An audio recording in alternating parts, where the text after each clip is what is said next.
pamilya nga wa pa hangtod karoy klarong vaccine o klarong tambal sa COVID, doon na say bag-ong mga pagtuon nga nagbutyag na kadtong mga nasakit o naayo na sa COVID-19 nga gituhuang na-immune na sa kagaw, nanggawas karon nga posibleng matakdan pa sila or ang ilang resistance human nga nasakit pwedeng mabalikan few months after sa ilahang recovery. At turong ikauban ang usa ka infectious disease specialist, si Dr. Chate Olasiman. Mayong buntag, Doc. Hi, Ma'am Bill. Good morning. Doc, kumusta ba? Unsay estado karon sa mga pasyente sa COVID-19? Ikaw, sa imuhang mga naatiman? Kumusta ang ilahang kondisyon? Well, based on experience since March, makumpare man gud nimo nga like for the past 2 months, medyo mas severe ang cases, and then medyo bati og presentation ang mga younger population. Before, during the first few months of the COVID infection diri sa Cebu, ang mga batan-on kasagaran usually mild ra gid na ilang symptoms. Pero lately, we've been seeing younger generations, younger ages nga bisag walay medical problem, pero medyo on the heavy side or on the obese side, medyo pati og presentation. And then of course, for the past months, makompare man gud nimo nga lain-lain ang presentation. So dili necessary nga patients who have COVID-19 infection will present with respiratory infections. Na ubang patients, they present with just kanang uban gani is they will just present of kanang mura silang uncontrolled sugars, yung mag-acidosis niya di ay to COVID. Ang uban mo present og mga bleeding, mga abdominal pain niya di ay COVID-19. So dili gyud mura at this point in time different presentations ang COVID-19. So dili lang siya purely kaning respiratory nga kanang the usual nga kutas, the usual nga naiubo, the usual nga nahihilanat. Some patients would manifest the same different symptoms, but actually they're also COVID. Pero eventually, Doc, kaning uban nga mga manifestations like mo saka ang sugar and dili respiratory, but eventually mo kuha na siya mo sangpot ngadto sa pneumonia. Yes, a few of them will progress in a matter of 2 to 3 days. They will present pneumonia. Pero napoy uban nga dili man pero medyo most of these patients nga they came in medyo with a severe symptoms will really progress very fast, like a matter of 2 to 3 days makapita mapaspas na kayo ang ang presentation, yung oxygen requirement magkataas. When you say younger generation, Doc, unsa nga age bracket? Somewhere between 20s, ma'am. Before 20s mga mild ra gid kay na karon ang mga 20s namo na may mga 20s, mga 30s nga medyo bati og presentation at the onset at the presentation at the ER. Unsa may posibleng hinungdan ana, Doc? They were looking into obesity, ma'am, which is also one of the probably risk factors. Mura siya red flag sign mga kung medyo on the heavy side ka, na ay tendency nga mas worse ang imong presentation when you get infected with COVID. So kasagaran anang mga severe na mga kaso are obese? Ang kaning mga batan-on nga nakita na mo nga batong presentation nga nasa 20s, 30s nga walay medical problem, usually mga on the heavy side ni sila nga mga batan-on, murag medyo dagkuon. Like tagpila natagi ko lang picture, ma'am, of the obesity, like tagpila ka kilo na nga mga pasyente. These are usually sa amo makita na mo na ani sa mga mga sa mga 80s, mga 90s, mga ingon ana. Basta more or less mga tambukon nga bata. So these are the, as I said, these are the newer kanang how shall we say it, more difference from the previous COVID ba nga medyo ang population na mo nagkabata, yan na po yung mga bati nga bata, and that's where nga more obesity might play a role gani for disease progression. Or is it because at that time ang spread sa COVID dili pa ingon ana kalapad, but as time progresses karon mas daghan na ang natakdan, so posibleng kaning nga generation maunay naigo sa pagkakaroon, maunang inyong nakita nga lahi na ang presentation as compared to the early stage sa ato ang pag-lockdown sometime in March? Well, it can be, wa magi certain sa COVID, nga it can be one of the few reasons nga medyo mas daghan ang infected, so mas daghan ang ni-present og cases. So probably pwede gyapon siya, Ma'am Bill, wa magi ka ng definite nga answer ron when it comes to COVID-19 infection. And when we talk about severity, ma'am, unsa man na ang mortality rate niya?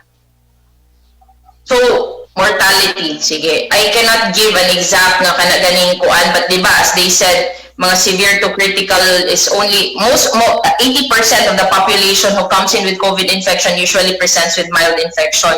These severe types, siguro probably it's about 14%, and a few will develop into critical pneumonia. Usually, patients nga naa sa severe to critical pneumonia, usually maumagod ni ang medyo mo succumb yun succumb into death.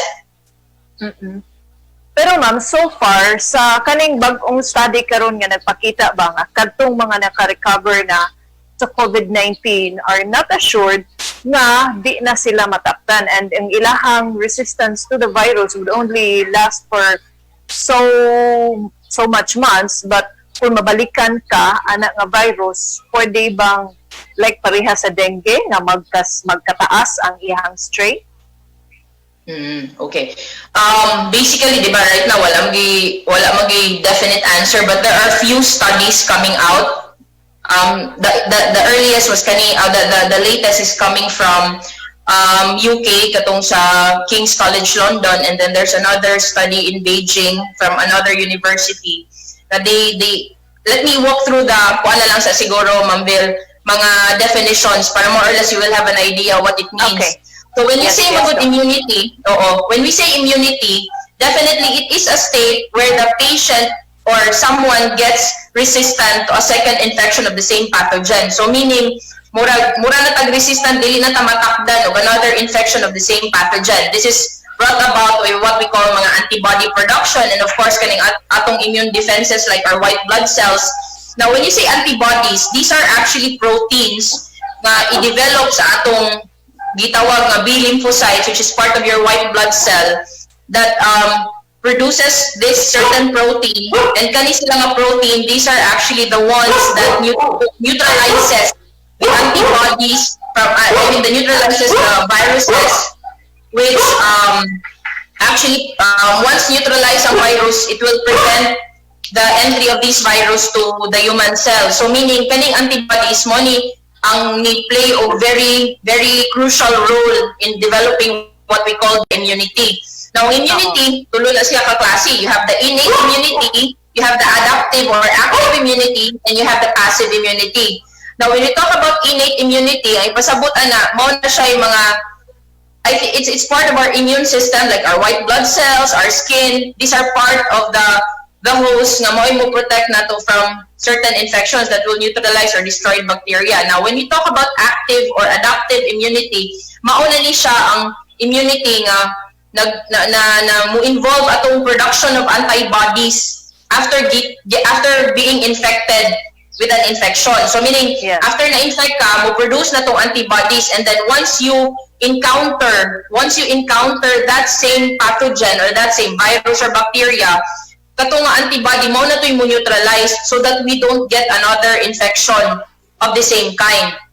So it is also the adaptive immunity is still that immunity nga mo gigamit sa kanang mo na immunity nga kanang when you receive a vaccine. So the vaccine, diba, as we know, these are actually fragments or part of a virus, a weakened nga virus or a dead nga virus nga incorporated into the vaccine nga mao ni ibutang sa lawas sa tao para mo produce atong antibody. So basically, si immunity, ang pinaka-kuan gid niya, ang pinaka-crucial niya is kaning antibody production. Now, in UK, what happened was, katong mga studies sila, this is not a very big study. I think it involves about 90 patients lang, but it involves other healthcare workers along with the other patients na na-infect with COVID-19.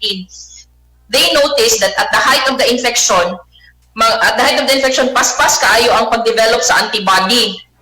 So, when you talk about development, the higher in general, the higher man gud the antibody level, mas taas ang imong protection.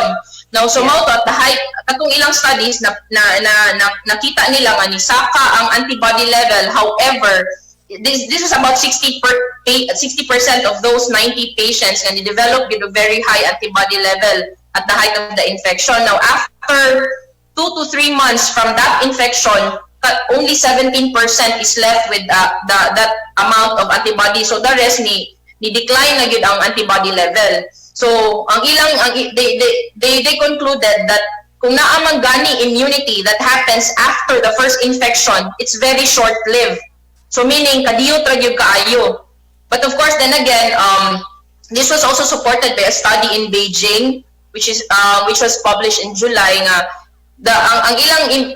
even sa ila gani, they have a very high immunity 2 weeks after discharge, but after that it also declines. So there are kanang mga studies coming out nga it says nga mo develop tinuod og antibody, but it's very short-lived, like 2 to 3 months. So there was even Dr. Fauci, which is a US infectious disease consultant, said nga, of course, COVID-19 hasn't been with us for a long time, so it needs further kanang murag kuan pa gyud ba, more studies gani to have a definite answer.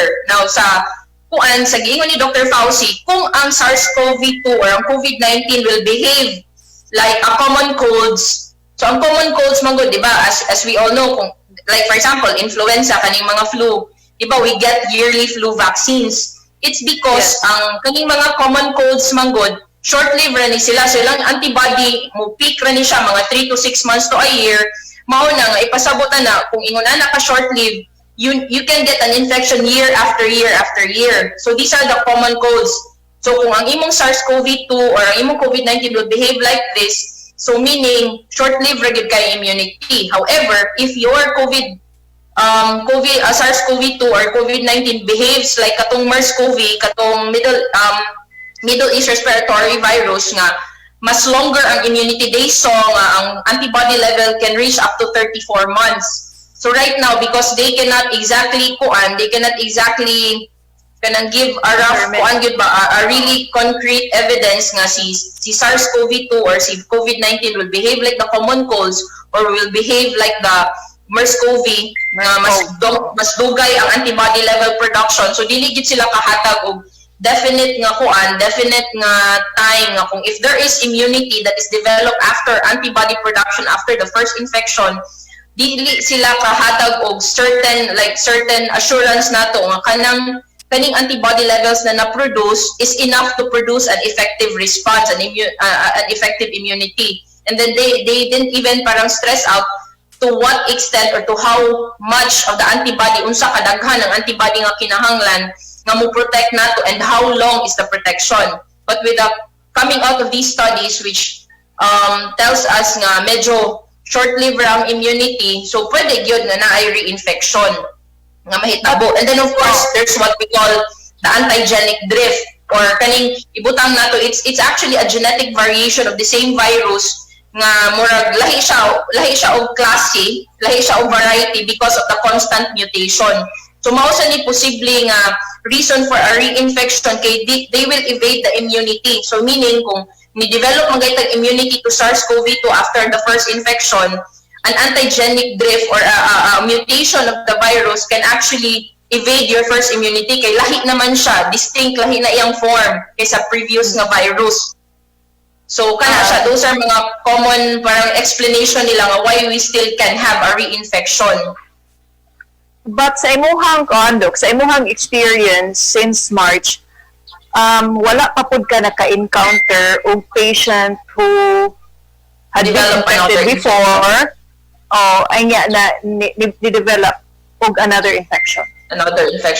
A few of ako basically I never had a patient nga nibalik sa ako for another infection, but I have a few colleagues in Manila and one colleague here in Cebu nga niingon gud siya nga the patient really improved after the first infection, they recovered good, and then after a few months nibalik for another infection. So mo na nga right now there are mga cases, actually it's not just even here in the Philippines, there are kind of mga sporadic reports, mga isolated reports in Colombia, in New Jersey, in California, nga ang patient gyud ni improve gyud sa first infection, and then 3 months or 2 months after, they were documented to have another COVID-19 infection.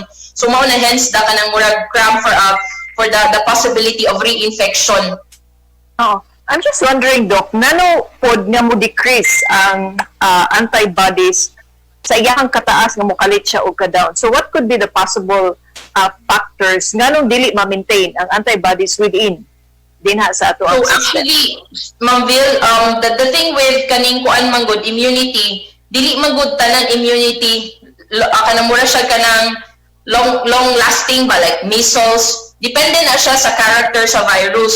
So it's not like measles or chickenpox na kung mag-infect ka na naka-immunity, so you don't get another bout of measles or chickenpox. So depende, lahi-lahi man good og kanang lahi-lahi o kanang character ang pathogens magod. So mao lang na ang common colds magod or the coronaviruses for which part si COVID-19 kasagaran gyud short-lived ra gyud ni ilang immunity. So mao na nga kung kuan magani mo na kung short-lived ang immunity, so mag-expect gyud ta og reinfection within the year, and then nasa ni siya effect sa vaccine development. Kay di ba kung short-lived ang immunity, so meaning kung naa man gani ma-develop nga vaccine in the future, this might really need a constant vaccination or boosting.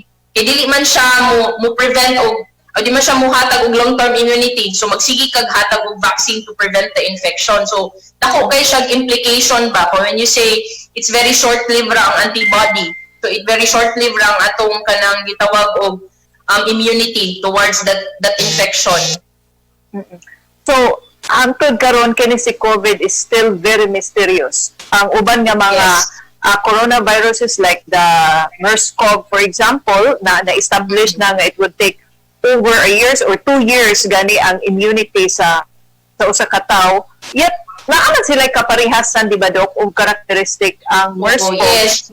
o ang COVID? Same family bitaw, Ma'am Vil, pero mao lang na medyo lahi ang character ni MERS-CoV o ni SARS katong SARS-CoV-1 i-compare nimo sa common colds. Mao na right now dili man good with the studies coming out, mura man good the SARS-CoV-2 or COVID-19 infection seems to behave like the common colds. So mura siya na ay mga studies nga ni support nga 2 to 3 months ra gyud ang iyang antibody level production, and then it starts to decline. So meaning as the antibody level declines, of course the protection also declines. Pero Doc, kumusta ang mga kaning tambal na gi-administer ani nga mga wa pa magyud klaro nga medisina sa COVID-19, pero kani nga mga tambal nga gihatag nga sa mga pasyente, unsay reaksyon o unsa ka receptive ang mga pasyente nga maka-recover ani nga mga experimental drugs nga gihatag nga nila? Okay. So, of course, the ones that are available in the local setting, we have the Remdesivir, which is actually one of the most studied drug. Yan na naman ni siya sa phase 3 trial. We also have the Tocilizumab, which is also good for mga critical pneumonias. We have this here in Cebu. Ang problema lang, and then of course, we have Favipiravir, which is for the mild COVID-19. These are just tablets, an antiviral ba. So ang problem lang with these drugs, these are actually dili gyud constant ang supply because of the increased demand. The supplies are not wax and wane gyud siya. So meaning ang problema is ang atong supplies of these investigational drugs are not enough, more dili siya mo cater to everyone who needs it. Kay kulang man gyud ang supplies because of the increased demand lately. But kani nga mga drugs, Doc, nga inyong gi-administer ngadto sa mga pasyente, these are the drugs nga pa-recover sa mga pasyente. Kanang mga pasyente nga na-recover karon. Yes, ma'am. These are the drugs nga murag mahugmagod best practice talanta what investigational drug really works. So based on experience, these are really good drugs that really pulls patient out. So most of these patients kung mahatagan dili na gyud mabutang sa ventilator. Most based on my experience, ma'am, on my patients. So mahatagan nimo og tocilizumab or these kind of mga investigational drugs, most at the early onset, kinamang kay certain, there is such thing as what we call the cytokine storm. This is where the severe inflammatory events happen. Kung mahatag na nimo siya at that stage yun, so they will not progress to the point nga manginahanglan na silang mechanical ventilator. So ang problema lang, maulagi, because of the increased demand, not everyone is able, it's very expensive also.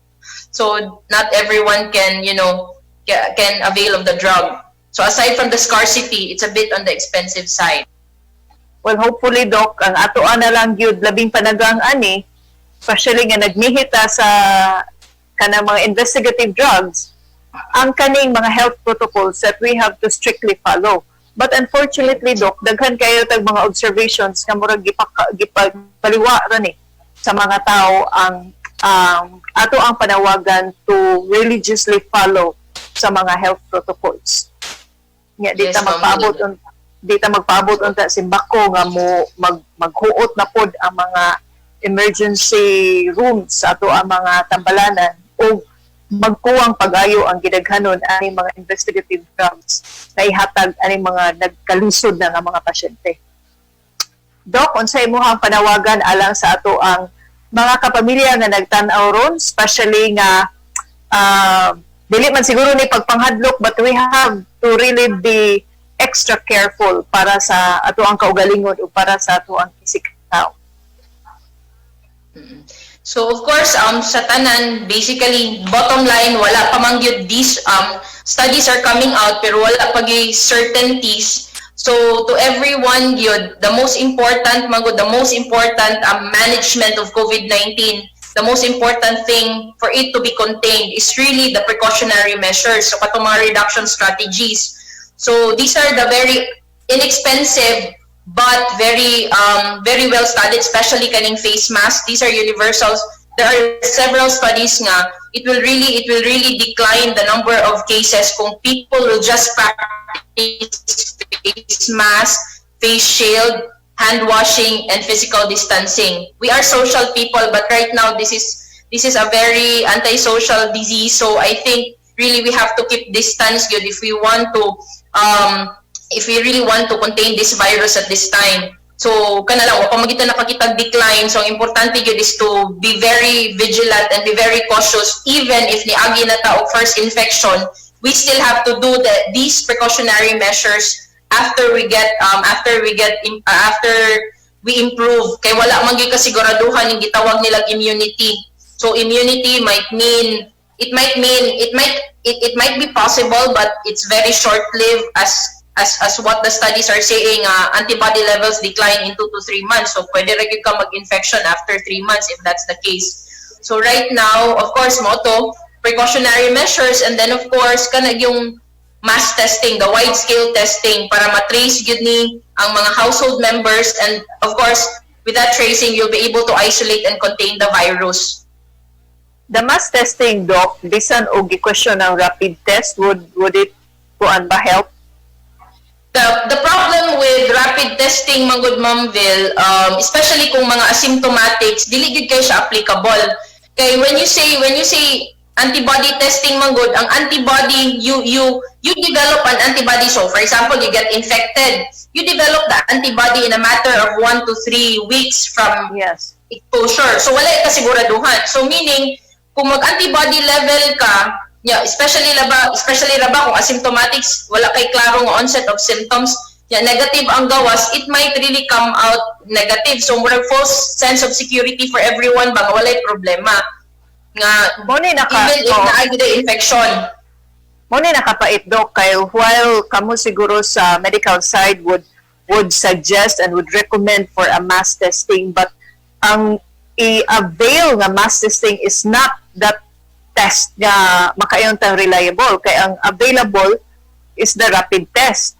So kani unta ba lain antibody test, Mamville, nga medyo mas sensitive. So this is what we call katong chemiluminescent ang method o kaning kuan ELISA. Kaya ang the usual rapid kit magud kanang barato nga mga kits that you can even buy online. These are lateral flow methods, which is very poor sensitivity, poor specificity. So dili gyud ni siya advisable kung ang imong point is to check if you have the infection or not. So of course, we are not expensive man gyud ang kuan, expensive man gyud ang swabbing. Nya dili sad tanan maswab because walay, of course, because of the swabbing itself is kanang very limited ba. So ang importante gyud is really kanang gyud more of katong precautionary measures, plus kung should you develop any symptoms, adto gyud dayon, consult gyud dayon og doctor para ma-advisean ka, so that in case gyud that you seem to have the COVID-19, at least you will not be spreading it sa imong household members. Doc, I hope unta Doc maunay makita sa ato ang mga naa sa gobyerno para na sila shift as to the method sa pagpahigayon sa rapid test. Dr. Chati, daghan kayong salamat sa imong time. Sige, Ma'am Vil. Salamat. Thank you. Thank you. Thank you, Doc. May buntag.